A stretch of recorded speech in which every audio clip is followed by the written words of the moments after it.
వచనం, ఇదిగో తోడేళ్ల మధ్యకు గొర్రెలను పంపినట్లు నేను మిమ్మను పంపుచున్నాను గనక పాముల వలె వివేకములో పావురము వలె నిష్కపటులై ఉండుడి. మనుషులను గురించి జాగ్రత్త పడుడి.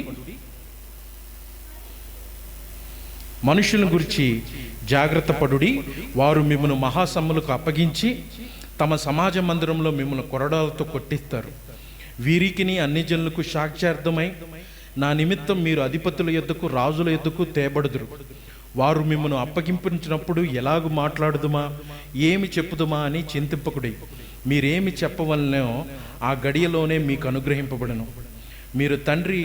మీ తండ్రి ఆత్మ మీలో ఉండి మాట్లాడుచున్నాడే గాని మీరు మాట్లాడుట వారు కారు. సహోదరుడు సహోదరుని, తండ్రి కుమారుణ్ణి మరణముకు అప్పగించెదరు. పిల్లలు తండ్రుల మీద లేచి వారిని చంపించెదరు. మీరు నా నామము నిమిత్తం అందరి చేత ద్వేషింపబడదురు. అంతము వరకు సహించిన వాడు రక్షింపబడును. ఆమెన్. దేవుడు ఇక్కడ కొన్ని విషయాలు మాట్లాడుతూ ఆయన మొదటి వచనంలోనే చూస్తే, ఇదిగో తోడేళ్ల మధ్యకు నేను మిమ్మల్ని పంపిస్తున్నాను అని చెప్పాడు. తోడేళ్ల మధ్యకు నేను మిమ్మల్ని పంపిస్తున్నాను కాబట్టి మీరు జాగ్రత్తగా ఉండండి అని చెప్పాడు. ఇక్కడ గమనించి చూస్తే తోడేళ్ల మధ్యకి నేను మిమ్మల్ని పంపిస్తున్నాను అని చెప్పాడు. సేవకుల్ని ఆయన ఎలా చూస్తున్నాడు అంటే గొర్రెల వలె చూస్తూ, ఈ లోకంలోకి నేను మిమ్మల్ని పంపిస్తున్నాను, బయట ఉన్న వాళ్ళందరూ కూడా తోడేళ్లే అని చెప్తూ ఉన్నాడు. ఒక హెచ్చరిక. ఈ సందర్భాన్ని మనం అర్థం చేసుకోవడానికి కొద్దిగా వెనక భాగం కూడా వెళ్ళాలి. మత్తయి సువార్త 9వ అధ్యాయంలో, మీరు వెళ్ళొద్దు, నేను ఇక్కడ రాశాను చూడండి. యేసు ప్రభు వారు 9వ అధ్యాయం 36వ వచనంలో ఏమంటాడంటే, ఆయన సమూహమును చూచి వారు కాపరి లేని గొర్రెల వలె విసికి చెదరి ఉన్నందున వారి మీద కనికరపడ్డాడు. 9వ అధ్యాయంలో ఇజ్రాయేలీలను చూసినప్పుడు వాళ్ళకి కాపరి లేడు అని ఆయన కనికరపడ్డాడు. వాళ్ళందరూ ఇజ్రాయేలీలు ఎలా ఉన్నారంటే గొర్రెల వలె ఉన్నారు అక్కడ ఆయన చూసినప్పుడు. మత్తయి సువార్త 9వ అధ్యాయం. అప్పుడు ఏం చేశాడు అంటే యేసుక్రీస్తు వారు తన 12 మంది శిష్యులను పిలిచి అపవిత్రాత్మలను వెళ్ళగొట్టుటకు, ప్రతి విధమైన రోగములను, ప్రతి విధమైన వ్యాధిని స్వస్థపరచుటకు వారికి అధికారం ఇచ్చాడు. అపవిత్రాత్మను వెళ్ళగొట్టడానికి, రోగాల్ని వెళ్ళగొట్టడానికి దేవుడే వారికి శక్తిని ఇచ్చాడు. అంటే ఇజ్రాయిలీలందరూ గొర్రెలు ఎలా ఉంటారు అంటే కాపరి లేని వ్యక్తుల్లా ఉన్నారు కాబట్టి, గొర్రెల వలె ఉన్నారు కాబట్టి దేవుడు ఏం చేశాడు అని అంటే అపోస్తులకి అధికారం ఇచ్చాడు. ఏ అధికారం? దెయ్యాల్ని వెళ్ళగొట్టే అధికారం, స్వస్థతలు చేసే అధికారం, అద్భుతాలు చేసే వరం ఇజ్రాయేలీలకు ఇచ్చాడు. అయితే ఇక్కడ గమనించాల్సిన విషయం ఏంటంటే వీళ్ళకి అద్భుతాలు, స్వస్థత వరాలు ఉన్నాయి. కానీ దేవుడు ఏమంటున్నాడు? వారు మిమ్మల్ని హింసిస్తారు, సమాజ మందిరాల్లోకి తీసుకువెళతారు. అంటే అద్భుతాలు, స్వస్థతలు వారు చేసినప్పటికి కూడా ఇజ్రాయేలీలు మీ మాటను ఒప్పుకోరు. అక్కడ విషయం ఏంటి అని అంటే అద్భుతాలు, స్వస్థతలు దేవుడు వారికి ఇచ్చి పంపిస్తున్నా కూడా ఏమంటున్నాడు అంటే మిమ్మల్ని తోడేళ్ల మధ్యలోకి పంపిస్తున్నాను, వారు మిమ్మల్ని కనికరించరు, మిమ్మల్ని మహాసమాజంలోకి, అధికారుల దగ్గరికి తీసుకెళ్తారు. అంటే ఈ రోజుల్లో చాలామంది క్రిస్టియన్లకు ఉన్న ఆలోచన ఏంటి అంటే అద్భుతాలు, స్వస్థతలు చేస్తే ఆ అద్భుతాలు, స్వస్థతలు చూసి చాలామంది ఒప్పుకుంటారు, నమ్ముతారు అని. కానీ అపోస్తులకి అద్భుతాలు, స్వస్థతలు దేవుడు అధికారం ఇచ్చినప్పటికి కూడా దేవుడే అంటున్నాడు, నేను మిమ్మల్ని తోడేళ్ల మధ్యకి పంపిస్తున్నాను. మీ అద్భుతాలు వాళ్ళ దగ్గర పనిచేసినా చేయకపోయినా వాళ్ళు మిమ్మల్ని సమాజ మందిరంలోకి తీసుకెళ్తారు. ఎందుకు అనంటే వారు ప్రకటిస్తుంది దేని గురించి అంటే దేవుడి యొక్క సత్యం గురించి. ఇదిగో దేవుడి రాజ్యం సమీపించబడి ఉన్నది, మారు మనసు పొందండి అని ప్రకటిస్తున్నారు.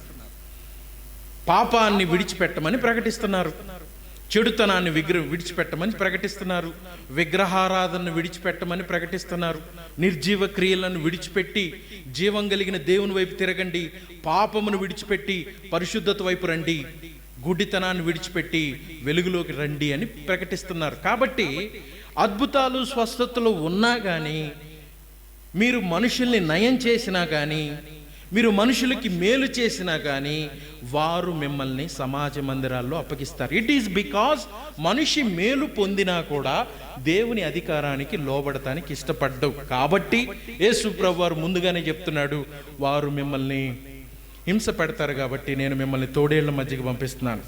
సత్యం వాళ్ళకి తెలియజేసినప్పుడు, క్రీస్తుని గురించి వాళ్ళకి తెలియజేసినప్పుడు మొట్టమొదటిగా మనిషికి మనం చెప్పేది ఏంటి? మారు మనసు పొందుడి, దేవుడి రాజ్యము సమీపించి ఉన్నది.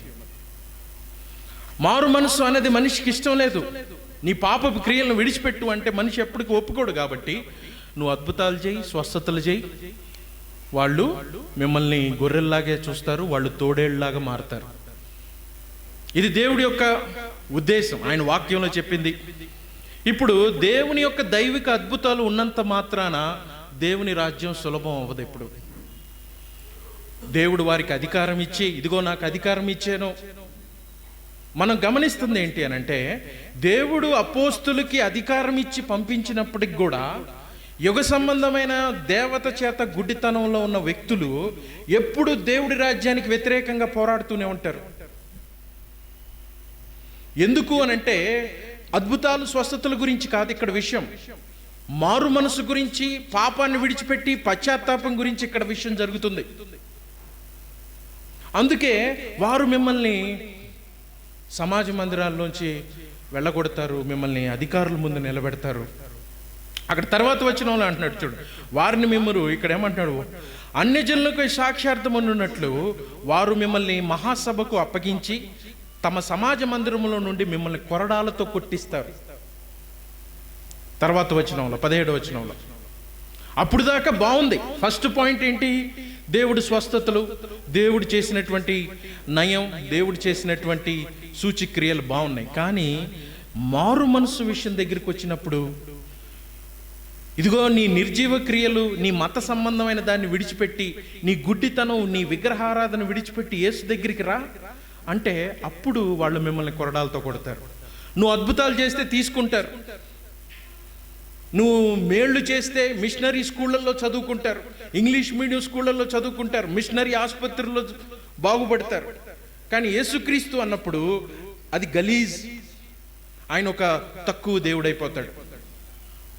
మనిషి బేసిక్గా స్వార్థంతో నింపబడి తన అవసరతలు అయితే చూసుకుంటాడు. కానీ మారు మనస్సు దేవుడి రాజ్యం అన్నప్పుడు వాళ్ళు మేము మీద తిరగబడతారు. యేసు ప్రభు వారు సత్యాన్ని ముందుగా చెప్తున్నాడు. ఆయన ఏమి దాచిపెట్టట్లా, ఉన్నది ఉన్నట్టుగా ముందుగానే చెప్తున్నాడు ఆయన తన శిష్యులకి. ఆయన ఆమె దాచిపెట్టట్లా. తర్వాత ఆయన మనుషుల గురించి జాగ్రత్త పడమని చెప్తున్నాడు. నేను మిమ్మల్ని తోడేళ్ల మధ్యకి పంపిస్తాను అన్నప్పుడు ఆయన ఉద్దేశం ఏంటి అని అంటే, ఈ లోకంలో ఉన్న వ్యక్తులందరూ కూడా మిమ్మల్ని ద్వేషించడానికి, మిమ్మల్ని చంపడానికి, మిమ్మల్ని దేవుని నామాన్ని బట్టి అవమానపరచడానికి వాళ్ళు సిద్ధంగా ఉంటారు. ఎందుకంటే వాళ్ళ నీతి, వాళ్ళ రాజ్యం, వాళ్ళ ఆలోచనలు నెరవేరినప్పుడు ఏంటి అని అంటే, గొర్రెల పోలికలను చూస్తే అవి జంతువులన్నిటిలో కూడా చాలా సాధువైనవి, అవి ఎవరికి కూడా హాని చెయ్యవు. వాస్తవానికి గొర్రెలు ఏ వ్యక్తికి, ఏ మనిషికి, ఏ జీవికి కూడా హాని చేయవు. మేత వేసే విషయంలో కూడా అది మంచి చెడు అన్నది ఆలోచించవు, పిచ్చి మొక్కలను కూడా తింటాయి. అంటే గొర్రెలు ఎందుకు ఉన్నాయి అని అంటే, it's only for the purpose, కాపరి కోసమే ఉన్నాయి. వాటికి మంచి చెడులు తెలియదు, ఏది తినాలో ఏది తినకూడదో తెలియదు గొర్రెలకి. గొర్రెలు వాటిని సంరక్షించుకోలేవు, వాటిని కాపాడుకోలేవు. అవన్నీ కూడా చాలా బలహీన, రోగాలు వచ్చినా కానీ వాటిని తోడేళ్ల నుంచి కాపాడాలన్నా కానీ, వాటికి ఒక నివాస స్థలం, వాటికి మంచి మేతను ఏర్పాటు చేయాలన్నా కానీ కాపరి లేకపోతే, మంచి కాపరి తన గొర్రెల నిమిత్తం ప్రాణం పెడతాడు అన్నప్పుడు ఈ గొర్రెల్ని రక్షించడానికి దేవుడు ఎంతవరకైనా వెళ్తున్నాడు. ఆయన అంటున్నాడు, నేను మిమ్మల్ని గొర్రెల వల్లే చూసి ఈ తోడేళ్ల మధ్యకి పంపించినప్పుడు మీరు హాని చెయ్యని వ్యక్తుల్లాగే ఉండాలి. ఖచ్చితంగా మీరు ఏ హాని చేయడానికి వీలేదు. గొర్రెలకు ఉన్న నిజమైన హాని ఎట్లా అంటే అసలు వాస్తవానికి తోడేళ్ళ నుంచే. ఎవరి తోడేళ్ళు? లోకంలో ఉన్న మనుషులు. ఈ లోకంలో ఉన్న మనుషులే వాస్తవానికి నిజమైన సేవకుల్ని హింస పెట్టేది. మొదటి నుంచి కూడా ఇది బైబిల్లో జరుగుతున్నదే. ఇది నిజమైన సేవకుడు. ఆయన అన్నాడు, ఇదిగో నీతి నిమిత్తం హింసింపబడువారు ధన్యులు. నా నామం నిమిత్తం మీరు దూషించబడతారు. నా నామం నిమిత్తం అన్ని జనులు మీ మీద చెడ్డ మాటలల్లా చెప్పినప్పుడల్లా మీరు సంతోషమని ధన్యమని ఎంచుకోండి. ఎందుకంటే ఆది నుండి ప్రవక్తలను కూడా వారు ఇలాగే చేసి ఉన్నారు. నీతి నిమిత్తమై హింసింపబడువారు ధన్యులు. నిజమైన సేవకులు. వాస్తవానికి పాత నిబంధన దగ్గర నుంచి ప్రవక్తలు అందరూ కూడా ఇజ్రాయేలు చేతనే శ్రమ పెట్టబడ్డారు. ఈ లోకము నిజమైన సేవకుని ఎప్పుడూ కూడా విడిచిపెట్టదు. ఇక్కడ చూడండి, తర్వాత కొన్ని లక్షణాలు ఇక్కడ కొన్ని రాశాను. తోడేళ్ళకి, ఈ తోడేళ్ళు దేవుడిని నమ్మనటువంటి ప్రజలు, అవిశ్వాసులు. వీళ్ళ లక్షణం ఏంటంటే ఎప్పుడు డబ్బు లేకపోతే వాళ్ళ మతం, వాళ్ళ యొక్క సామ్రాజ్యం, వాళ్ళ కులం, వాళ్ళ స్వార్థం నిమిత్తమే వాళ్ళు బ్రతుకుతారు. మనిషి భూమి బలాత్కారం చేత నింపబడినప్పుడు యెహోవా దాన్ని చూసి ఎంతగానో దుఃఖపడ్డాడు. ఇప్పుడు దేవుడి రాజ్యం సమీపించింది అని చెప్పినా కూడా మనుషులు ఆ రాజ్యాన్ని ఒప్పుకోకుండా, ఆ రాజ్యం నిమిత్తం స్వస్థతలు జరిగినా, ఆ రాజ్యం నిమిత్తం అద్భుతాలు జరిగినా మరలా అపోస్తుల్ని, నిజమైన సేవకుల్ని చంపడానికి సిద్ధంగా ఉన్నారు. వారి మధ్యలో ఇక్కడ చూస్తే, వారి మధ్యలో ఉన్నప్పుడు లోకంలోకి ఎక్కడైతే ఉన్నాడో సాతాను గుడ్డితనం కూడా అక్కడే ఉంటుంది. అంటే లోకం అన్నప్పుడు, నేను ఈ లోకంలోకి నేను మిమ్మల్ని పంపిస్తున్నాను అన్నప్పుడు ఈ లోకమంతా అపవాది గుడ్డితనం చేత కలగజే మనం అర్థం చేసుకోవాలి. బైబిల్ మనల్ని ఆలోచనలోకి తీసుకురావాలి. కానీ మనం ఈ లోకం చూసి, లోకమంతా దేవుడి కృపచేత నింపబడ్డది, మంచిదే. కానీ ఈ లోకం వెనకాల ఎఫెసీ పత్రిక 6వ అధ్యాయంలో కొన్ని శక్తులు ఉన్నవి. వాయుమండల సంబంధమైన అధిపతులు, ఈ లోకాన్ని ఏలతున్న వ్యక్తులు చాలా మంది ఉన్నారు. ఈ మనుషులందరూ ఇక్కడ చూస్తే చూడండి ఒకసారి, ఎఫెసీ పత్రిక 6వ అధ్యాయం, ఎఫెసీ పత్రిక 6వ అధ్యాయం చూడండి ఒకసారి. ఎఫెసీ పత్రిక 6వ అధ్యాయము 12వ వచనం దగ్గర ఇక్కడ కొన్ని మాటలు ఉన్నాయి. మనము ఎవరితోటి పోరాడుతున్నాము ఇక్కడ అన్నప్పుడు, ఎఫెసీ పత్రిక, సహాయం దయచేసి కనుకరించు. ఇక్కడ చూడండి, వీరు ఏలయనగా మనము పోరాడునది శరీరులతో కాదు, అనగా కానీ ప్రధానులతో, అధికారులతో, ప్రస్తుత అంధకార సంబంధులకు, లోకనాథులతో, ఆకాశ మండలమందున్న దురాత్మల సమూహములతోటి మనము పోరాడుచున్నాం. మనము వాస్తవానికి ఈ లోకనాథులు కలిగించిన ఆలోచన విధానంతో మనం పోరాడుతున్నాం అన్నాడు పౌలు. మనుషులతోటి కాదు అన్నాడు. యేసు ప్రభువారు, నేను మిమ్మల్ని తోడేళ్ల మధ్యలోకి పంపిస్తున్నాం అన్నాడు. అంటే ఒక వ్యక్తి తోడేళ్లాగా మారడానికి కారణం ఏంటి అని అంటే, లోక సంబంధమైన అధిపతులు, యుగ సంబంధమైనటువంటి దేవత మనుషులకి గుడ్డితనం కలుగజేయుట చేత వారు ఏమి చేయుచున్నారో వారికి తెలియదు. వారు పూర్తిగా అపవాది చేతిలో ఉన్నారు. 2వ కొరింథీయులకు రాసిన పత్రిక 4వ అధ్యాయము 4వ వచనంలో ఈ మాట ఉన్నది. కాబట్టి ఈ వచనం చూడండి ఒకసారి. దీనికి నేను కనెక్ట్ చేస్తూ ఏమని చెప్తున్నాడో ఇక్కడ, ఇదిగోండి కొరింథీయులకు రాసిన పత్రిక 4వ అధ్యాయము, ఇదిగోండి 4వ అధ్యాయము 4వ వచనం. దేవుని స్వరూపి అయిన క్రీస్తు మహిమను కనపరచు సువార్త ప్రకాశము వారికి ప్రకాశింపకుండా నిమిత్తము ఈ యుగ సంబంధమైన దేవత అవిశ్వాసులైన వారి మనోనేత్రములకు గుడ్డితనం కలుగజేసింది. అంటే లోకంలో ఉన్న వ్యక్తులు గుడ్డితనంలో ఉండుట చేత వారి స్వభావము తోడేలులాగా మారింది. వాళ్ళు వాస్తవానికి అపవాది చేత ప్రేరేపించబడి అలాగూ ప్రవర్తిస్తున్నారు. వారు కాదు. అయితే మన శత్రుత్వం వాళ్ళతోటి కాదు, వాళ్ళ వెనకాలన్నటువంటి ఆలోచన విధానాలతోటి మన యొక్క యేసుక్రీస్తు వారు, నేను మేము వారి మధ్యకి పంపిస్తున్నాను అన్నప్పుడు ఇక్కడ వారిలో మంచితనం అనేది ఉండదు. వారికి వాస్తవానికి తోడేళ్ళ మధ్యకి నేను మేము పంపిస్తున్నాను అన్నప్పుడు అక్కడ తోడేళ్ళు ఎక్కువ ఉంటాయి, గొర్రెలు ఎక్కువ ఉండవు కదా. అది తోడేళ్ళు రాజ్యం. బై మెజారిటీ ఈ లోకపులో ఉన్న వ్యక్తులు ఎక్కువ, దేవుణ్ణి నమ్ముకోని వ్యక్తులు ఎక్కువ ఉంటారు. వాళ్ళు అంగీకరించిన వ్యక్తులు ఎక్కువ ఉంటారు, వాళ్ళు ఒప్పుకోని వ్యక్తులు, దేవుడి మాటకు లోబడని వ్యక్తులు, వాళ్ళ పవర్ ఎక్కువ ఉంటుంది, వాళ్ళ డామినెన్స్ ఎక్కువ ఉంటుంది. వాస్తవానికి దేవుడు అన్నాడు, నేను గొర్రెల మంచి కాపరిని, గొర్రెల్ని నేను సురక్షితంగా ఉంచుతాను అని అంటాడు ఆయన యోహాను సువార్త 15వ అధ్యాయంలో. మరి ఈయనే దగ్గరుండి తోడేళ్ళ మధ్యలోకి పంపించడం ఏంటి? ఇట్ ఈజ్ ఒక లాజికల్ కాంట్రడిక్షన్ లాగా కనపడుతుంది. బట్ దాన్ని ఎక్స్ప్లెయిన్ చేస్తాడు ఆయన వారిని ఒంటరిగా పంపించడు, ఆయన ముందుగా వెళతాడు వాళ్ళతో పాటు. అది ఆయన తర్వాత అధ్యాయంలో మనం చూద్దాం. ఇక్కడ ఎప్పుడైతే తోడేళ్ల మధ్యలోకి వెళ్తున్నారో ఆ తోడేళ్ళు మెజారిటీ ఉంటారు, వాళ్ళ బలం ఎక్కువ ఉంటుంది, వాళ్ళ డామినేషన్ ఎక్కువ ఉంటుంది, వాళ్ళు ఇది మొదటి నుంచి జరుగుతూ ఉండిద్ది. గమనిస్తే లోతు సొదొమ గొమొర్రాలో ఉన్నప్పుడు ఒక్కడే ఉంటాడు, అనుదినము తన హృదయంలో బాధపడుతూ నొప్పించబడుతూ ఉంటాడు. భూమి మీద సువార్త మొట్టమొదటిగా ప్రకటించినది నోవాహు. 120 సంవత్సరాలు ప్రకటించినా కానీ ఎవరూ రక్షణ పొందరు, కేవలం తన కుటుంబాన్ని రక్షించుకుంటాడు. లోకమంతా నోవాహును చూసి వెక్కిరిస్తుంది, కానీ నోవాహు విశ్వాసంతో ఓడ కడతాడు. డామినెంట్ ప్రజలు, డామినెంట్ వరల్డ్ ఎలా ఉంటుంది ఎప్పుడు అని అంటే చాలా బలంగా కనపడుతుంది, కానీ నిజమైన విశ్వాసులు చాలా బలహీనంగాను, వాళ్ళు గొప్పవారిగా ఉండకపోయినప్పటికీ నిజంగా గెలిచేది మటుకు వీళ్ళే. మన పరిస్థితులు చాలా బలహీనంగా ఉంటాయి, కానీ లోకం ఎంత బలంగా ఉన్నా కానీ ఆయన అంటాడు, భయపడకండి, ఈ లోకాన్ని నేను జయించాను. ఇట్ ఈజ్ నాట్, అది ఫ్యూచర్ ఈవెంట్ కాదు. ఆయన యోహాను సువార్త 15వ అధ్యాయం అంటాడు, ఈ లోకము నేను జయించాను కాబట్టి మీ విశ్వాసం ద్వారా మీరు కూడా ఈ లోకాన్ని జయిస్తారు. మన కళ్ళ ముందు ఉన్నటువంటి ఈ లోకము చాలా మిరుమిట్లు గుడిపేటువంటి ఆకర్షణీయమైనటువంటి నేత్రాశతోటి, జీవపుడంబాలతోటి మనం లాక్కెళ్ళింది.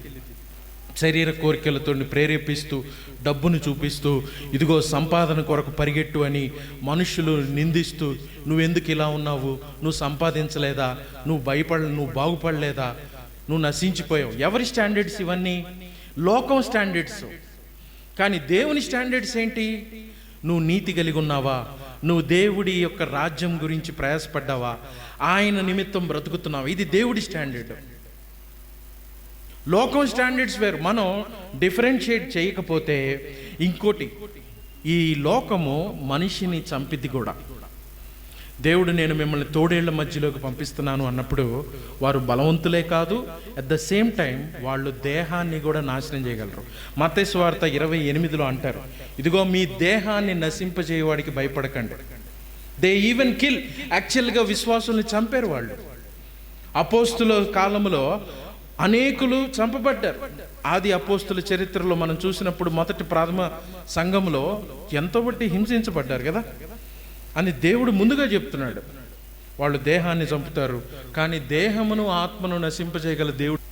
ఈ లోకం మిమ్మల్ని చంపిద్ది, ఈ లోకం మిమ్మల్ని చేర్చుకోదు, ఈ లోకం మిమ్మల్ని అంగీకరించదు, కానీ ఈ లోకాన్ని నేను జయించేశాను, ఈ లోకము మిమ్మల్ని ఏం చేయనేరదు. దేవుడు అన్నీ చెప్పి సిద్ధపరిచి వాళ్ళని ముందుకు పంపిస్తున్నాడు. మన పాస్టర్లు అలా కాదు, ముందు నువ్వు చర్చికి రా, కొంతకాలం బాగుపడతావు, తర్వాత నీకు అన్నీ వస్తాయి. వీడు పాపం ఆ మాటలు వస్తాడు, నమ్ముకొని 3 ఏళ్ళు అవుతుంది, ఇంకా ఏం జరగలేదు ఏంది నాకు అంటూ ఉంటాడు. ఎందుకంటే నువ్వు ఎక్స్పెక్ట్ చేసింది వేరు. ఇక్కడికి వస్తే ధనవంతుడైన యవనస్తుడిలాగా నీకున్నదాన్నంతా పేదలకు ఇచ్చి రావాలి. ఇక్కడ ఒరిజినల్ ఉద్దేశం ఇది. నిజమైన విశ్వాసిని దేవుడు ఇదిగో పరలోక సంబంధంగా మార్చడం, అతన్ని దేవుడు నీతి వైపు త్రిప్పడం, అతడి హృదయపు వాంఛల్ని, ఆలోచనలన్నీ కూడా పరిశుద్ధతలోకి, నీతిలోకి తీసుకురావడం జరిగిద్ది. కానీ ఈ అబద్ధపు బోధ చేస్తున్నప్పుడు వాళ్ళు చేసేది ఏంటంటే, నీకు అంతా బాగానే ఉంటుంది, అంతా బాగానే ఉంటుందిరా అని చెప్పి వాడిని తీసుకొస్తారు. లేదు, యేసు ప్రభు వారే నిజం చెప్పాడు. 90% సువార్త జరుగుతున్నప్పుడు నీ జీవితం బాగుపడాలంటే 2000. కానీ యేసు ప్రభు అలా చెప్పలేదు. నిన్ను నువ్వు ఉపేక్షించుకో. ఆ మత్తయి సువార్త 10వ అధ్యాయం కనుక చూస్తే, నిన్ను ఉపేక్షించుకో, నీ సిలువను ఎత్తుకో, నీ కోరికలను చంపుకో, నువ్వు దేవుడి నీతి నిమిత్తం బ్రతికితే నీకు కావాల్సిందల్లా ఆయన ఇస్తాడు. నీకేది కావాలో అది ఇస్తాడు. నువ్వేం కష్టపడాల్సిన అవసరంలా, తగిన సమయం ముందు నీకు అన్నీ ఇస్తాడు, నిజంగానే ఇస్తాడు దేవుడు. కానీ నువ్వు వాటి కొరకు వచ్చినప్పుడు దేవుడికి చాలా చక్కగా అర్థమైద్ది, అది నువ్వు దేవుడి నీతి కొరకు రాలేదు, నీ యుగ సంబంధమైన నీ కోరికల కొరకే వచ్చావు కాబట్టి నీకు దేవుడితోటి సంబంధం ఉండదు. దేవుడి మనస్సు నెరిగిన వాడే దేవుడి వాక్యమునకు లోబడతాడు, వాక్యమునకు లోబడ్డవాడే ఆయన్ని గమనిస్తాడు, ఆయన్ని వెంబడిస్తాడు. ఆయన మనసు నెరగకుండా సొంతగా శరీర సంబంధంగా వచ్చిన వాళ్ళు ఎవరు కూడా అంగీకరించబడరు. ఇప్పుడు అవిశ్వాసులకి ఉన్నటువంటి సంబంధంలో ఇక్కడ చూడండి, ఇక్కడ మాట్లాడుతూ ఉన్నాడు ఆయన, కాస్ట్ ఆఫ్ డిసైపుల్షిప్, యేసును వెంబడించినందుకు వాళ్లకు వచ్చేదేంటో ఆయన చెప్తూ ఉన్నాడు. ఇక్కడ యేసుక్రీస్తుకు శిష్యులుగా ఉండుంటే ఎంతోమంది శ్రమలతో నిండినదని ఆయన తెలియజేశాడు. ఎంతో శ్రమలతోటి నిండినదని యేసుప్రభువు ముందుగానే తెలియజేశాడు. శ్రమలతోటంటే మనం చెప్పుకున్నాం, యుగ సంబంధమైన దేవత చేత నడిపించబడుతున్న వ్యక్తి నీ మాట వినరు, వాళ్ళు నిన్ను అంగీకరించరు, ఒప్పుకోరు. అప్పుడు నీకు ఆటోమేటిక్గా శ్రమ వచ్చిద్ది, అక్కడ దుఃఖమే కలిగిద్ది. ఆయన అంటుంది అది ఒక ఐడియాలజీ, ఒక ఆలోచన విధానం గనక ఇద్దరు కలిసి లేకపోతే, ఆయన సామెతల్లో అంటారుగా, ఇద్దరు ఏక మనసు కలిగి ఉంటే వాళ్ళిద్దరు కలిసి కార్యం చేస్తారు. కానీ ఇద్దరి మనస్సు వారు వ్యతిరేకమైనప్పుడు కలిసి పనిచేయలేరు. ఈ లోకముతోటి దేవునితోటి కలిసి నడవలేరు. వాస్తవానికి ఆయన అంటాడు యాకోబు రాసిన పత్రికలో, ఈ లోకంతో స్నేహము, దేవునితోటి వైరం. వీళ్ళు చెప్పేది ఏంటి అని అంటే, ఈ లోకంతో మనం బాగుండాలి, ఈ లోకం దృష్టికి మనం ఉన్నతంగా కనపడాలి, ముందు మనం బాగా సంపాదించాలి, ముందు మనం వెనకాల డబ్బులు వేసుకోవాలి, ఈ లోకం ముందు మనకు మర్యాద వచ్చిన తర్వాత ఈ లోకం మనల్ని చూసి యేసు ప్రభు దగ్గరికి వస్తారు అని చెప్తారు. కానీ బైబిల్ ప్రకారం ఏం చెప్తున్నాడు అని అంటే, ఈ లోకం మీరు సత్యం చెప్పినప్పుడు ఏ మాత్రం కూడా ఒప్పుకోదు. మీరు ఎలా ఉన్నారు అని అంటే, మీరు చాలా అమాయకంగాను, మీరు నీతిని మాట్లాడుతూ యథార్థంగా ఉండాలి బ్రదర్, ఇలా ఉండాలి అని మీరు చెప్తుంటే లోకం చూసి నవ్విద్ది మిమ్మల్ని వాళ్ళు చూసి వెక్కిరిస్తారు. కానీ వాస్తవానికి సత్యం గెలిచిద్ది, యథార్థత గెలిచిద్ది, నీతి గెలిచిద్ది, పరిశుద్ధత గెలిచిద్ది. ఆఖరికి మనుషులు చేసే కపట ఆలోచనలు కానీ కుతంత్రాలతోటి వాళ్ళు బ్రతికిన విధానాలు వాస్తవానికి వాళ్ళని స్థిరపరచవు. ఎప్పుడైతే వీళ్ళు సేవకులుగా వచ్చి దేవుడి కొరకు బ్రతుకుతున్నారో వీళ్ళ ఆలోచన విధానమే మారిపోయింది. వీళ్ళు క్రీస్తును సంతోష పెట్టడం వీళ్ళ ఉద్దేశం. కానీ లోకంలో ఉన్నవాడు తన్ను తాను సుఖం పెట్టుకోవటము, తన కుటుంబాన్ని సుఖపెట్టుకోవటం, తన సుఖాలను వెంబడించడం అన్నది లోకంలో ఉన్న వ్యక్తిది. కాబట్టి మీకు ఖచ్చితంగా క్రీస్తును వెంబడిస్తున్నప్పుడు శ్రమలు అని చెప్పాడు. పౌలు అంటాడు కదా, నేను వెళ్ళిపోయిన తర్వాత క్రూరమైన తోడేళ్ళు సంఘంలోకి వస్తారు అన్నది. ఆ క్రూరమైన తోడేళ్ళ యొక్క స్వభావం ఏంటంటే, మందను కనికరించకుండా మనుషులను తమ వెంట ఈడ్చుకొని పోవాలి అన్నది. ఇప్పుడు హిందూ సిద్ధాంతంలో ఉందేంటి, నువ్వు ఏదైనా చెయ్యి, నువ్వు ఎలా అయినా బ్రతుకు, కానీ నువ్వు అదే కులంలో ఉండాలి, మాకు లోబడితే చాలు. నువ్వు వ్యభిచారం చేస్తే తప్పు అని మాట్లాడరు వాళ్ళు. లేకపోతే ఇదిగో నువ్వు దొంగ వ్యాపారం, వడ్డీ వ్యాపారం చేస్తే తప్పు అని మాట్లాడరు వాళ్ళు.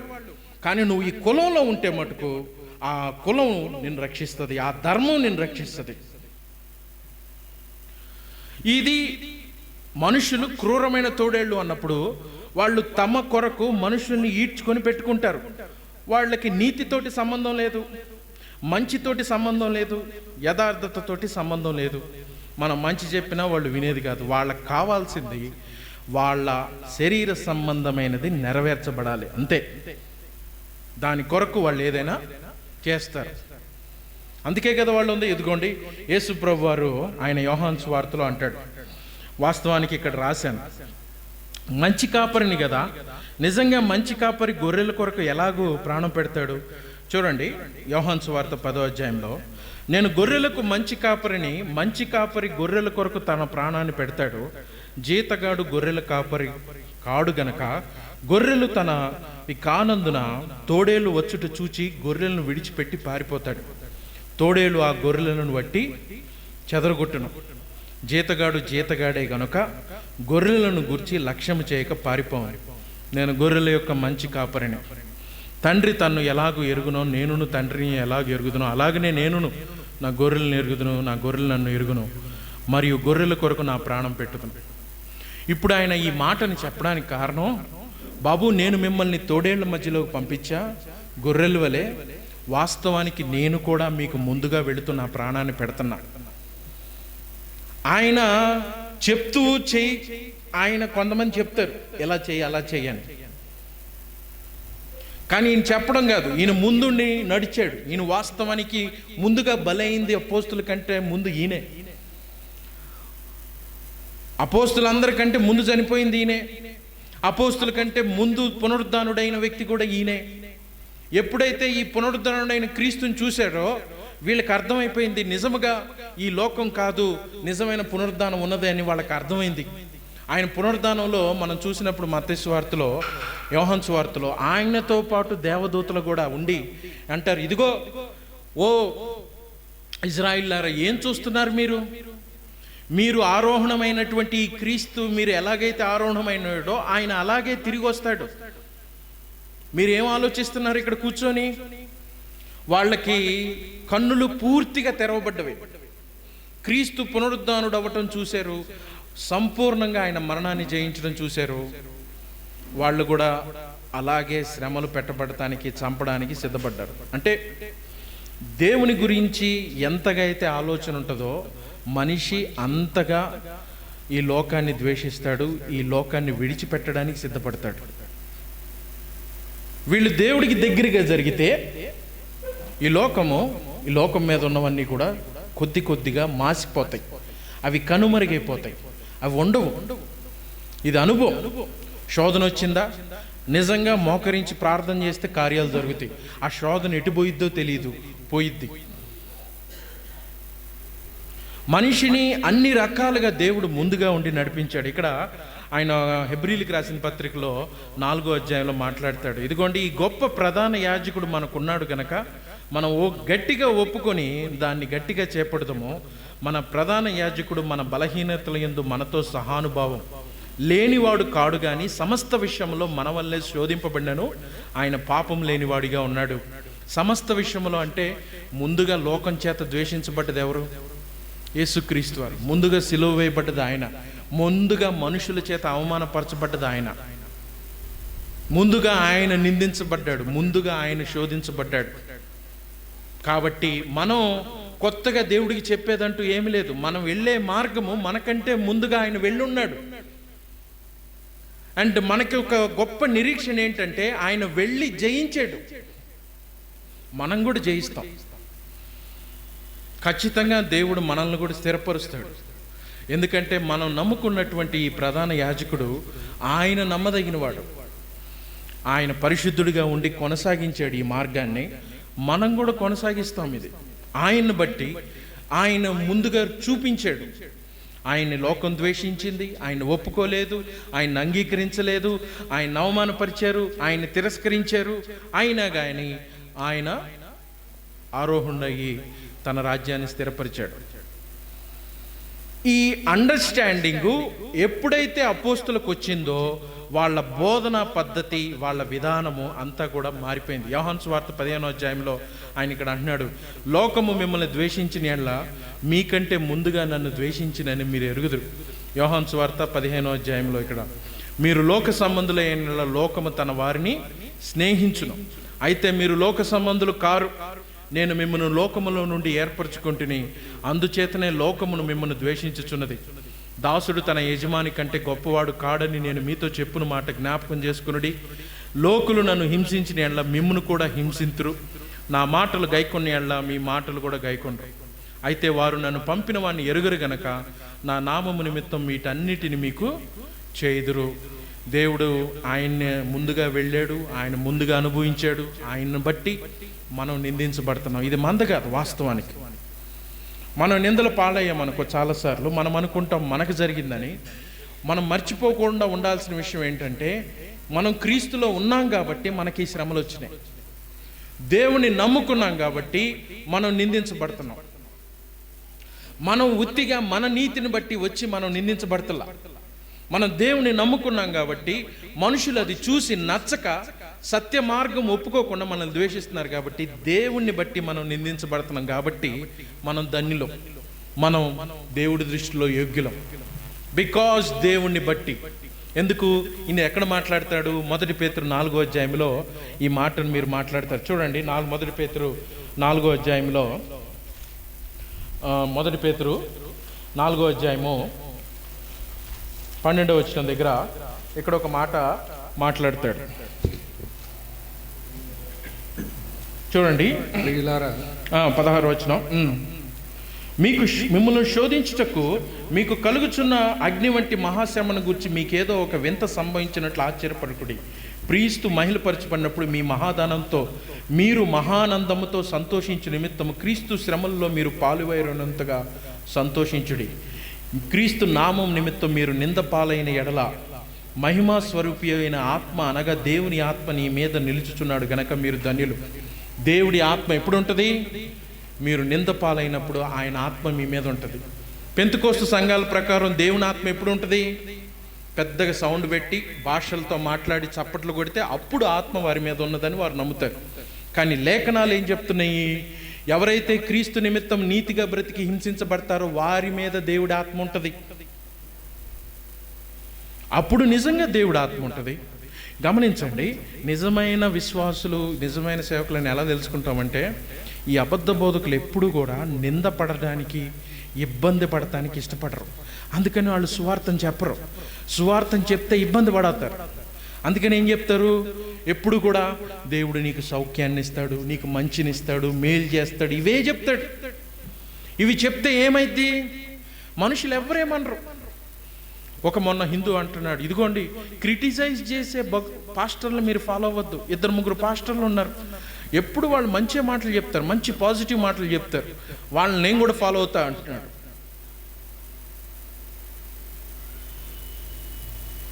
ఆయన ఎప్పుడు కూడా నీకు క్రీస్తుని ప్రకటిస్తే, నీ పాపము నిమిత్తము నువ్వు నశించడానికి వెళుతున్నావని ప్రకటిస్తే వాడు ఆ పాపంలో ధైర్యంగా ఉండలేడు.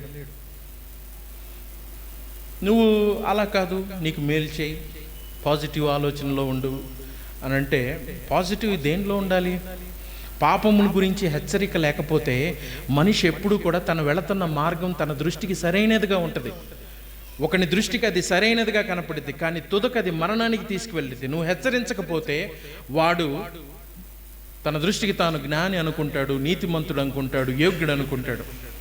పాపమును గురించి జ్ఞప్తి లేకుండా జీవిస్తాడు. నిజమైన సేవకుడు ఎప్పుడు కూడా దేవుడి నామ నిమిత్తం దూషించబడే సందర్భాలు ఎక్కువ ఉంటాయి. బికాజ్ ఎందుకు బట్టి? అతడేదో నిజమైనోడని, అతడు నీతిమంతుగా, అతడు దేవుణ్ణి అనుసరించాడు కాబట్టి, క్రీస్తుని అనుసరించాడు కాబట్టి, క్రీస్తు మాదిరిని చూపించాడు కాబట్టి, క్రీస్తు ముందుగా చెప్పాడు కాబట్టి, నువ్వు భయపడొద్దు, నీతో పాటు నేను ఉంటానని చెప్పాడు కాబట్టి వాడు నిలబడగలుగుతాడు. కానీ మరలా అగైన్ అతడు కూడా తన నీతిని ఎక్కడ ప్రదర్శించడం. ఇక్కడ తర్వాత ఇక్కడ చూస్తే యేసు ప్రభు వారు మొట్టమొదటిగా వాళ్ళకి సంపూర్ణమైన నిజాన్ని చెప్పి వాళ్ళని సిద్ధపరిచాడు. అపోస్తులు బోధించిన బోధన పద్ధతి కూడా ఇదే. దేవుని ఆత్మచేత నింపబడిన వారందరూ కూడా ఈ లోకాన్ని చూసే దృష్టి మారిద్ది. ప్రస్తుతం ఇప్పుడు ఉన్నటువంటి విధానం పూర్తిగా యేసుక్రీస్తు వారు శ్రమల హింసలు ఉంటాయని ముందుగా చెప్తే వీళ్ళు ఎప్పుడు కూడా ఈ వాక్యాలను అసలు వాళ్ళు చూడరు. ఇక్కడ మత్తయి సువార్తలో కొన్ని వచనాలు రాశాను, క్లోజ్ అని నేను చదువుతాను చూడండి. నీతి నిమిత్తం హింసింపబడేవారు ధన్యులు, పరలోక రాజ్యం వారిది. ఇరుకు మార్గమున ప్రవేశించడి, నాశనమునకు పో ద్వారము వెడల్పు, ఆ దారి విశాలమైనది, దాని ద్వారా ప్రవేశించు వారందరూ కూడా ప్రవేశించువారు అనేకులు. జీవమునకు పో ద్వారము ఇరుకు, ఆ దారి సంకుచితమైనది, దాన్ని కనుగొనివారు కొంతమందే. తన సిలువను ఎత్తుకొని నన్ను వెంబడింపని వాడు నాకు పాత్రుడు కాడు. అంటే దేవుని నామం నిమిత్తము తను పోగొట్టుకోకుండా విశ్వాసులుగా వచ్చినప్పుడు పోగొట్టుకుంటారు. ఎంతో కొంత మనిషి పోగొట్టుకోవాలి, డబ్బులు కావచ్చు, అన్నీ. ఇది క్రీస్తు నియమం. క్రీస్తు తన మహిమను విడిచిపెట్టి ఇక్కడికి వచ్చాడు భూమి మీదకి. మనం ఏం విడిచిపెడతాం? మనం కూడా ఏదో ఒకటి విడిచిపెట్టాలి కదా. ఈ లోక వైభోగం దేన్నో దాన్ని విడిచిపెట్టాలి కదా. ఏమీ విడిచిపెట్టకుండా సిలువను ఎత్తుకొని వెంబడించకుండా ఊరకనే వీళ్ళకి పరలోకంలో ఉన్న బంగారం అంతా కావాలి. పరలోకం గురించి చెప్పినప్పుడు బంగారపు రోడ్లు ఉంటాయి, బంగారపు ఇళ్ళు ఉంటాయి అని చెప్తారు. అంటే దాని అర్థం ఏంటి అంటే మరలా వాళ్ళ మనస్సు బంగారం మీదే ఉండిద్ది, కానీ ఆ దేవుడి నీతి కావాలి నాకు, ఈ లోకంలో ఉన్న భ్రష్టత్వం నుంచి నేను తప్పించుకోవాలి, ఆ దేవుడు పునాదిగా వేసే పట్టణం గురించి ఎదురు చూస్తున్నాను అని అబ్రహాములాగా ఆ విధానమైన ఆలోచన కాదు అది. ఇస్లాంలో ఉన్న ఆలోచన ఏంటి అని అంటే, ఇదిగో పరలోకానికి పోతే జిహాద్లో నువ్వు చంపెళ్తే 70 మంది కన్యకులు ఉంటారు నీకు పైన. వాళ్ళు నమ్మేది ఇది. నువ్వు ఎవరినన్నా చంపితే అల్లా నిమిత్తము నీకు 70 మంది కన్యకులు ఎదురు చూస్తూ ఉంటారు. వాళ్ళ ఉద్దేశం. నిజంగా దేవుడు న్యాయవంతుడైతే 70 మంది కన్యకులతో పాటు 70 మంది అత్తలను కూడా ఇవ్వాలి. మరి అప్పుడు వాళ్ళకి విషయం అర్థమైంది. అది వీళ్ళు పరలోకాన్ని గురించి చెప్పినప్పుడు ఈ సువార్తను గురించి కాకుండా మోసం చేసి వాక్యాన్ని వేరే రకంగా చెప్తే, అబద్ధపు వాగ్దానాలు చూపిస్తే లోక సంబంధంగా, అది పూర్తిగా వాక్య విరుద్ధం, అది యోగ్యమైనది కాదు. ఆఖరిగా ఉన్న అంశం ఇది చూసేసి మనం ముగిద్దాం. ఆయన అన్నాడు, నేను గొర్రెలా పంపిస్తున్నాను కాబట్టి మీరు పాముల వలె వివేకులుగా ఉండండి, పాముల వలె నిష్కపటంగా ఉండండి అన్నాడు. ఇప్పుడు చాలామంది ఈ వాక్యాన్ని తీసుకొని మాట్లాడే విధానం ఏంటంటే, పాముల వలె వివేకంగా ఉండండి. కాబట్టి పాము ఎలా ఉంటుంది అంటే సమస్యను చూసి దాక్కుంటుంది, సమస్యను చూసి వారు జాగ్రత్తగా నక్కి ఉంటుంది. కాబట్టి మనం కూడా అలానే ఉండాలి. ఈ బీజేపీ టైం కాబట్టి ఇప్పుడు సువార్త చేయకూడదు, ఇప్పుడు బయటికి వెళ్ళకూడదు, జ్ఞానంగా ఉండు అని ఈ వాక్యాన్ని వాటికి ఆపాదిస్తారు. కానీ వాస్తవానికి వాక్యంలో ఉన్న ఉద్దేశం ఏంటి? పాము వలె వివేకంగా ఉండడం అంటే ఏంటి అన్నప్పుడు వాక్యంలోనే కొన్ని ఉదాహరణలు ఆయన రాశాడు. అవి వాటిలోంచే మనం చూడాలి. బయట నుంచి మనకు భయం పుట్టింది కదా అని చెప్పేసి ఈ వాక్యాన్ని అడ్డు పెట్టుకోకూడదు. అలాగంటే యేసు ప్రభువారే అన్నాడు, నేను మిమ్మల్ని తోడేళ్ల మధ్యకి పంపిస్తున్నాను, వాళ్ళు మిమ్మల్ని చంపుతారు, కొడతారు, తిడతారు అన్నాడు. మరలా ఆయనే అంటున్నాడు, మీరు పాముల వలె జ్ఞానంగా ఉండమని. అంటే దాని అర్థం ఏంటి? ఇంట్లో కూర్చోమనా, లేకపోతే బయటికి వెళ్ళినప్పుడు మీరు సందర్భాన్ని, సమయాల్ని, క్రీస్తు సువార్తను ప్రకటించే విషయంలో జ్ఞానంగా ఉపయోగించమనా?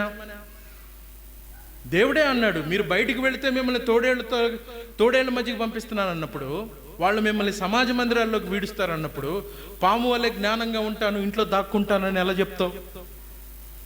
ప్రతి ఒక్కళ్ళు స్ట్రీట్ ప్రీచింగ్కి వ్యతిరేకంగా ఈ వచనాన్ని చెప్తారు. కానీ అక్కడే రాసింది, దేవుడే అన్నాడు తోడేళ్ల మధ్యకి పంపిస్తున్నాను అని. కాబట్టి జ్ఞానముగా ఉండండి అన్నప్పుడు యేసు ప్రభు వారి జీవితంలో కొన్ని సందర్భాలు జరిగినాయి. ఆయన ఎప్పుడైతే ఆయన జీవితంలో జరిగినప్పుడు ఆయన గురించి మాట్లాడుతూ యేసు ప్రభు వారిని శోధించాలని మత్తయి సువార్త 22వ అధ్యాయంలో ఒక మాటను మాట్లాడతారు. యేసు ప్రభును శోధించాలని మీకేమి తోచుచున్నది? కైసరుకు పన్నిచ్చుట న్యాయమా కాదా మాతో చెప్పమని అడుగుటకు హేరోదీయులకు కూడా తమ శిష్యులు ఆయన ఎదుగు పంపిరి. యేసు వారి చెడుతనము ఎరిగి, వేషధారులా నన్నెందుకు శోధించుచున్నారు?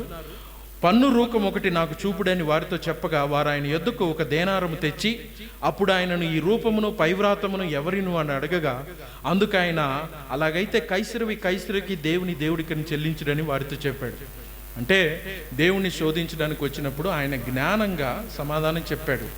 ఎప్పుడైతే యేసు ప్రభు వారు కనుక మనం పన్ను కట్టాల్సిన అవసరం లేదు, మనం దేవుడి బిడ్డలు అని అంటే, ఆయన ఇమీడియట్గా ఇదిగో హేరోదికి వ్యతిరేకంగా మాట్లాడుతున్నాడు అని చెప్పేసి ఆయన్ని పట్టుకొని ఆయన శోధించేవాడు. చాలామంది క్రైస్తవుల దగ్గరికి ఈ మధ్య హిందువులు సువార్త చేస్తున్నప్పుడు వెళ్ళి వాళ్ళు అడిగేది ఏంటి అంటే, ఎందుకు సువార్త చేస్తున్నావు, ఇక్కడ డబ్బులు ఎవరు తీసుకున్నారు, ఎందుకని మా దేవుళ్ళని దూషించావు? మనమేమి అనకపోయినా కానీ కల్పించి మనల్ని అడుగుతారు, ఎందుకు నువ్వు మతం మారావు అని అడుగుతారు. కానీ బైబిల్ ప్రకారం మనం చెప్పాల్సిన సమాధానం ఏంటి అని అంటే, నేను మారలేదు, ఆయన నన్ను మార్చుకున్నాడు అని. బైబిల్లో ఉన్నది అదే వాస్తవానికి. దేవుడు నా కన్నులు తెరిచాడు, పాపంలోంచి నన్ను విడిపించాడు, నువ్వు కూడా పాపంలోంచి బయటికి రా అనాలి. అంటే నేనేం పాపం చేశాను అంటాడు, ఇమ్మీడియట్గా మనం మొదలెట్టచ్చు. ఇక నీ చూపు, నీ వ్యాపారం, నీ జీవితం సమస్తం అబద్ధం మీద కట్టబడి ఉంది. మనుషులు మనల్ని ఇబ్బంది పెట్టాలని, మనల్ని మోసగించాలని, మనల్ని చిక్కులు పెట్టాలని చూసినప్పుడు ఆయన అంటున్నాడు, జ్ఞానంగా ఉండు. వాళ్ళు ఎత్తుకు వేస్తున్నప్పుడు నువ్వు జ్ఞానం కలిగి ఉండు అన్నది అక్కడ ఆయన ఉద్దేశం. అవి కొన్ని సందర్భాల్లో పౌలు జీవితంలో జరిగింది. పౌలు అపోస్తుల కార్యం 23వ అధ్యాయము లో ఆయన సన్హెడ్రిన్ సభ ముందు నిలబడతాడు. ఇక్కడ కొన్ని విషయాలు రాశాను చూడండి. మీరు మహాసభను గురించి ఇక్కడ పౌలు ఒక మాట సందర్భంలో చూస్తాం. ఇది పౌలు జీవితంలో చాలా ప్రాక్టికల్గా వివేకం అన్నప్పుడు పౌలు సన్హెడ్రిన్ యూదుల సభ ముందు నిలబడినప్పుడు అపోస్తుల కార్యం 23వ అధ్యాయం 1-5 వచనాల్లో ఆయన ఈ మాటను మాట్లాడతాడు. అపోస్తుల కార్యం 23వ అధ్యాయము 1-5 వచనాల్లో ఆయన చాలా తెలివిగా ఒకళ్ళకొకళ్ళకి ఇక్కడ బలి పెడతాడు. చూడండి, మహాసభను గురించి తేరి చూచి, సహోదరులారా, నేను నేటి వరకు కేవలము మంచి మనస్సాక్షి గలవాడై దేవుని ఎదుట నడుచుకుని చుట్టినని చెప్పాను. అందుకు ప్రధాన యాజకుడైన అననీయ తన నోటి మీద కొట్టునని తన దగ్గర నిలిచి ఉన్న వారికి ఆజ్ఞాపించగా, పౌలు అతన్ని చూచి, సున్నము కొట్టిన గోడ, దేవుడు నిన్ను కొట్టును. నీవు ధర్మశాస్త్రము చొప్పున నన్ను విమర్శింపు కూర్చుండి ధర్మశాస్త్రమునికి విరోధముగా నన్ను ఆజ్ఞాపించుచున్నావా? నేను దగ్గర నిలిచి ఉన్నవారు, నీవు దేవుని ప్రధాన యాజకుని దూషించదవా అని అడిగిరి. అందుకు పౌలు, సహోదరులారా, ఇతడు ప్రధాన యాజకుడని నాకు తెలియదు, నీ ప్రజల అధికారిని నిందింపవద్దు అని రాయబడి ఉన్నదని అన్నాను. ఇమ్మీడియట్గా అక్కడున్న అధికారిని తిట్టాడు. ప్రధాన యాజకుడిని సున్నంపు కొట్టిన గోడ, దేవుడు నిన్ను తీర్పు తీరుస్తాడు అని అనగానే పక్కన ఉన్న వాళ్ళు అన్నాడు, పెద్ద అయ్యగారిని తిడుతున్నావు ఏంటి ఆ యాజకుడిని అంటే, నాకు ఆయన అయ్యగారు అని తెలియదయ్యా, లేకపోతే తిట్టేవాడిని కాదు అని కవర్ చేశాడు. ఇమ్మీడియట్గా వాక్యాన్ని చూపించాడు. ఈజ్ వెరీ స్పాంటేనియస్, దేవుని ఆత్మచేత నింపబడి ఉన్నాడు కాబట్టి ఇమ్మీడియట్గా అతడు అబద్ధమేం ఆడలా. తర్వాత చూడండి, వారిలో ఒక భాగము ఆయన అంటున్నాడు, ధర్మశాస్త్రంలో ఉంది, నీ ప్రజల అధికారిని నిందింపవద్దు అని ధర్మశాస్త్రంలో ఉంది అన్నాడు. వారిలో ఒక భాగము సద్దుకాయలు, మరి ఒక భాగం పరిసయ్యులు ఉన్నట్టు పౌలు గ్రహించి, వాళ్ళలో సద్దుకాయలు పరిసయ్యులు ఉన్నారని గమనించి పౌలు ఏం చేస్తున్నాడు, ఇదిగో అయ్యా, నేను పరిసయ్యుడును, పరిసయ్యుల సంతతి వాడును, మనకున్న నిరీక్షణ గురించి, మునుతుల పునరుద్ధానం గురించి నేను విమర్శింపబడుచున్నానని సభలో బిగ్గరగా చెప్పాడు. అప్పుడు సద్దుకాయలు అందరూ చూసి, వీడు మనోడు కాదు, వీడు పునరుద్ధానం ఉందని సద్దుకాయలకి ఆయన కొట్టాలని ఉంది, పరిసయ్యులకి ఆయన కొట్టాలని ఉంది. కానీ ఆయన అన్నాడు, నేను పరిసయ్యునోడిని, మీ వాడినే, చాలా నేను మీ వాడిని, మీకు సువార్త చెప్పడానికే వచ్చాను, క్రీస్తుని గురించి తెలియజేయడానికి వచ్చాను. పౌలు అంటాడు, నేను రోమీలకు రోమీయుడిగా ఉన్నాను, అన్యజనుడికి అన్యజనుడి దగ్గర ఉన్నాను, ధర్మశాస్త్ర సంబంధమైన వారి దగ్గర ధర్మశాస్త్ర సంబంధంగా నేను ఉన్నాను. వాటిని మనం ఆధారం చేసుకోవట్లా, కానీ సమయం వచ్చినప్పుడు ఆయన చక్కగా దాన్ని ఉపయోగించాడు. అలాగని ఈయనేమి వెనకాల క్యాస్ట్ ముద్ర రాసుకొని నేను పరిసయ్యుని అని పెద్ద ప్లేట్ మీద రాసుకొని తిరగలేదు, ఎక్కడ అది పెట్టుకోలేదు.